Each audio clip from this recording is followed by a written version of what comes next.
Hey, what's up guys? So in this video I want to talk about the LTE feature on Galaxy Watch Ultra. Now this watch only comes in the LTE only model. There is no Bluetooth model for this watch. So whether you like it or not, whether you use it or not, you will be getting the LTE functionality. So let me show you how to turn on this feature, and can you turn it off as well if you want to, and how to get the eSIM for your Galaxy Watch Ultra. So we will go in settings, then go in connections, and here if you scroll down you will see this option mobile networks. So go in here, and then here you can see that by default it's select to auto, but there's an option to just keep it on always, or there's an option to just turn it off.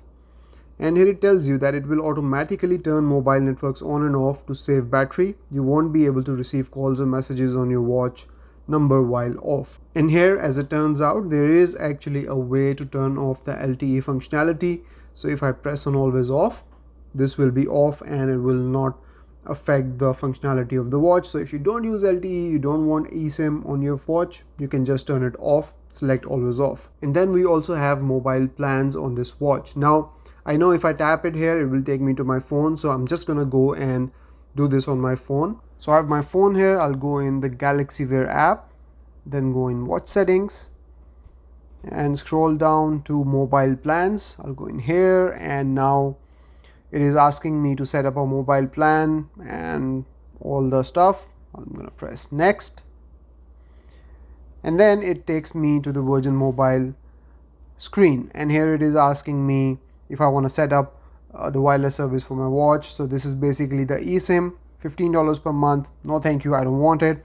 But if you do want it, you can get an eSIM for your watch like this, and then use your watch with your phone. Now coming back to the watch again, if you do decide to get an eSIM for your watch and use it, you can go in connections and then go in mobile networks, and here you can select auto. So that's great, and this is how you use LTE on Galaxy Watch Ultra. If you are actually using LTE on your Galaxy Watch Ultra and there is something that I'm missing here, please let me know in the comments. I will see you in the next one. Till then, take care.